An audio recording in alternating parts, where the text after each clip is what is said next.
কিভাবে বানিয়ে ফেললাম চটজলদি সর্ষে ইলিশ তা আজকে দেখে নেওয়া যাক। প্রথমে কড়াইতে দিয়ে দিলাম সর্ষের তেল।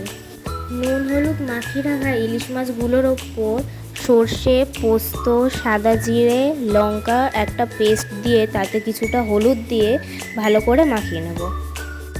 কড়াই তেল গরম হলে তাতে কালো জিরে ফোড়ন দিয়ে ইলিশ মাছগুলোকে দিয়ে দেব। কড়াইতে মাছগুলো দেওয়ার পর বেশি নাড়াচাড়া করব না, কারণ ভেঙে যাওয়ার চান্স থাকতে পারে।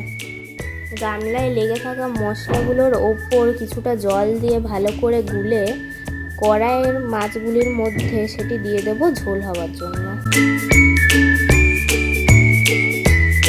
এবার কড়াইয়ে মাছগুলির মধ্যে একে একে হলুদ গুঁড়ো, নুন, কয়েকটা কাঁচা লঙ্কা এবং কিছুটা সর্ষের তেল দিয়ে হালকা হাতে ভালো করে নেড়েচেড়ে নিতে হবে।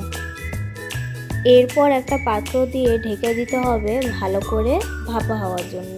ঢেকে রাখা মাছগুলিকে আরও 20 মিনিট লো ফ্লেমে রেখে দিতে হবে ভাপা হওয়ার জন্য। রেডি হয়ে গেল সর্ষে ইলিশ। গরম ভাতের সাথে এই মাছটি পরিবেশন করুন।